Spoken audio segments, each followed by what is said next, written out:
because we are just like the children of Israel. Mazi, before you go any further, please, we have to take a break. We have to delve into another topical issue. We'll be right back. Please don't go anywhere.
Dry Cleaners Limited, professional dry cleaners, best in dry cleaning and laundry services that meets the needs of our consumers. Yeah, Swift Dry Cleaners Limited. Swift Dry Cleaners Limited. Swift Dry Cleaners Limited. Swift Dry Cleaners Limited. Yeah, for clean wash and quick delivery. Yeah, Swift Dry Cleaners Limited. Swift Dry Cleaners Limited. Swift Dry Cleaners Limited. For clean wash and quick delivery. Ooh. Swift Dry Cleaners. Clean wash, quick delivery.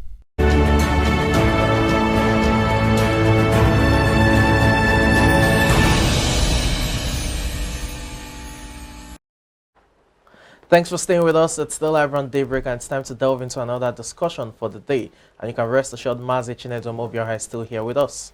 The Ondo State Governor, Mr. Rotimi Akeredolu, has signed an executive order for the compulsory installation and use of closed-circuit television devices in all public and private institutions in the state. This was contained in a statement issued by the Chief Press Secretary to the Governor, Mr. Richard Olatunde, on Saturday.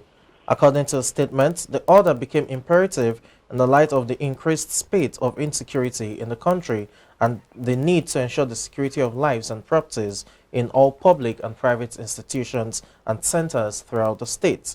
Now, joining us, as I said earlier, still with us to discuss this is Mazi Chinedum Obiora. Mazi, thanks for staying with us. Quick one. Is this the right step in the right direction in terms of, safeguarding the lives of people, especially at public, buildings? Yes, I think my opinion, my answer is yes, yes. Though it's coming late, I said it here that such machines should be installed in all the places, schools, even market areas, churches, and public offices, public environments, so that they'll be able to monitor the movement of people. Not only that, they should be proactive. There should be intelligent gathering, so that people, our security people should beef up. Our security people should beef up, be proactive, and be very, very sensitive, not sitting in their comfort zone. Because what is happening in Ondo State, this much to be desired. I would never expected it, because Ondo has been the forefront of attacking this issue of insecurity and things like that. I love the governor for doing that. Especially with the Amotekun. That's why it surprised everybody, because that's the headquarters. But then don't forget that that thing happened in one of the local governments. The governors, Unfortunately, the governor's local government. So he should be able to take responsibility to be proactive to make sure that the lives and properties of the people are secured. But so whatever it takes, let him do it. It's one thing to have all of these gadgets, exactly. the CCTV, the drones and all of that. It's another to be... It's another. I'm saying that even if we get all of that, are we proactive when it comes to response? We know what happened at Owo. It was said that it was several hours after it had happened before security, operatives came to the scene. So the fact of being proactive, isn't that one of the key issues to be addressed first? It is. Before even looking at all of those gadgets. Because if you have the gadgets, you have the CCTV that shows you that this area has been invaded. If there is no response, you're still back to square one. Quick response. See, that's the problem we have with our security people. If you take your mind back, what happened in Dapchi, the school children that were, information was passed about 2 days before. Even nothing was happening. Yes. So it's just one thing to install this equipment. It's one thing for us to be proactive, to respond promptly. Have you had issue where you invite the police? They will tell you we don't have fuel. They will even. I remember, see this mark here. Armed robbers attacked me. They now took my vehicle. I called. When I called, I went to the station, right? And they said we don't. I was the one who gave them money to buy fuel for the car. I was the one who gave them money to buy a recharge card. So that's one of the things. Our police, our security are not properly equipped, or the money being assigned to them, appropriated to them, are being cornered. Yeah, looking at it again, there's also the place of even the power sector in terms of constant electricity supply. That those who are of the opinion that, considering how erratic power supply is across the nation and all, that even when you have all of these devices, that monitoring center or units where you get to monitor the events on the CCTVs will still not be effective. So how effective is this order now in terms of deploying CCTVs to every public and private buildings and institutions and what have you? Maybe the government will make provision for a generator. That's the only option. Across the states, that's... you can, churches have a generator, standby generator, and schools now, they should. The issue is it's a systematic failure everywhere. What are we still doing? Since 1999, with Obasanjo started talking about power, then Yaradua, Jonathan, and even the present government said power. Up to now, our grid is still collapsing. Doesn't it give you concern? I mean, somebody somewhere sabotaging this effort. So the point you raise is fundamental. Even though these things are installed, do you have power? Do you have energy to sustain them? The answer is what I cannot say. But there's need for us to have such things for being proactive, so that they will be able to know the drone you talk about. Are we using it? If we're using it now, what about? I read somewhere that even the governor of Imo State has given them 10 days to quit yes. What is he waiting for? After killing people, you are still giving them 10 days. What is 10 days for? Why not go there and bomb everything, right? Why not go there? Just you also want to be careful not to bomb the victims. You see, when you want to make such a statement, you have to be very, very careful. You don't need to tell your enemies you are coming, right? You don't need to tell you. They should be taken unawares. They should be taken unawares, so that they will know that you are serious. But not giving them this. How many of them will surrender the vehicle? I mean, the arms. How many of them will come out from this thing? Do you know the kidnapping is a lucrative business all over now? 100 millions. 100 millions, 100 naira, 100 millions. So you see the playlist of the Methodist. Yes, he mentioned, he was bold to mention this, and he said he stand by his statement. So thank God that about 3 soldiers have been arrested and things like that. They want to rope in that the boys were, part of them were from the village. He said no, it's not from that place. So the issue of power is key. Let us see. I don't know this one now. Maybe you talked about Second Niger Bridge, and I've said it here that Second Niger Bridge will not be completed this year. From what I've seen, I'm just coming from there. It will be used as a political campaign come next year. But let's also look at the issue of intelligence gathering. You already talked about the fact that even if we get those drones, it's not as if the drones would arrest or stop the crime from happening. But the issue of intelligence gathering, we know that, for instance, the Abuja-Kaduna attack that happened, there were talks about the the attackers already giving information earlier before the attack happened, that the security operatives already had prior information as to the attack, but nothing was done to prevent it. So it still goes down to what we do with the intelligence gathering, with the intelligence. We should have an intelligence unit where all of this information should be gathered, where our security operatives are in the know as to how to protect a particular region. Yeah, I said it here now, that even though they know, what can the righteous do if the foundation is weak? We have said that we have agreed in some other this and that our security system has collapsed. Yes. And our security officers have been compromised. If information is passed well in advance, and nothing happens, have you heard that somebody has been arrested?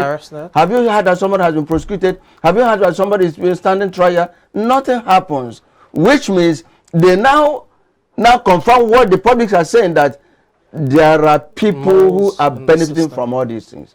I heard that of the Kaduna train, Kaduna-Abuja train, that information was passed 2 days before then. Nothing happened. Like I mentioned the Dabshi issue, nothing happened. And before this bandits normally give information, nothing happens. What about the Sokoto, where the bandits were giving the citizens levies to pay? The same thing in Zafra, right? So when they give this money, this ransom they are being paid, right? How do they withdraw the money? Exactly. Where did they deposit it? And even if it's cash, I mean cash. Not have you seen the check that it's cash? You know, the prelate talked about the fact that they packed the 100 million into Ghana must go back. They took time to count it. Later on, they now called him and said, "Congratulations, you can go. Our money is complete." What happened? Okay, Mazi, let's zero this back to the directive by the Ondo State Governor. I mean, we've just said it's quite commendable and credible, although the process of also ensuring that order is implemented will probably take some time, because we are looking at a state like Ondo State that is vast, has riverine areas. To install CCTVs in every public institution or building will probably take some time. But aside that, now let's see how other states can replicate this, because it's not just Ondo States. Yes, our massacre was a terrible one, but we've had other states where there are kidnappings and other forms of insecurity as well. So we just had one of the papers reported that Oyo State Governor Sheyi Makinde has approved additional 500 men to be recruited to the Amotekun unit of Oyo State. So what other will you suggest now that other states should also implement the CCTV directive like Ondo State has done, not just in Southwest, but probably across board in terms of the nation? You see, I remember there was armed robbery attack one of the banks. I think Fashola administration. No, either in Aba or something like that. It was through the aid of the CCTV that they were arrested. Where did they arrest them? Somewhere. This thing happened. It wasn't in Port Harcourt. They were arrested in Owerri, right? Now, if such electronic gadget is installed, remember, it's going to be manned by human beings. You talk about light here. To make sure that people that you man are responsible, honest people. But don't forget that in any 12, every 12, there must be human. Exactly. They have insiders. There must be informant that tells the rat inside, that meat inside. Yeah. So now there must be people who are thoroughly trained, but human beings who are something else. So you are talking about spreading it, asking other state governors to do it. Yes, but even in the state house, are there no such things? They are there. Even go to other even supermarkets, they have it. Even my church will have it now. So even individual, I was in the village. One of my younger brother, who is a chief, something missed in his where we were sitting, and nobody agreed. So he went in and brought out and looked and said, "Oh boy, now you get up." He had the CCTV in his house. So if an individual, yes, You say, I will go and see where you had it. And of course, you went and saw where it was hidden in the bedroom, right? So he brought it out and said, look at you. So I also remember, you know, I'm a Sunday school teacher in my class. I forgot my iPad, and somebody picked it. So through the head of the CCTV, it was traced to where somebody picked it, mistakenly picked it and went to the boardroom. And I went there. So it will help, it will go a long way to check all these things. As we wrap up in 30 seconds, how easy would that be, considering we have several rural areas that, lack of power supply and what have you, to deploy CCTVs to those, areas as well? We should improve the logistics. Our power supply. We should make sure that it works effectively. They knew why they've not allowed. Atiku is the chairman of Mekino Abi, this generator, whatever. Do you think such a person who has such big company will allow power to be steady? So we should make sure our light is steady. Our power supply is steady. Just touched on another big issue, but we have to go with just that. Thank you so much, Mazi. My pleasure. Mazi, thank you so much for your analysis this morning on iBrand Daybreak. We'll take a break now. When we come back, it will be time to talk money. Don't go anywhere.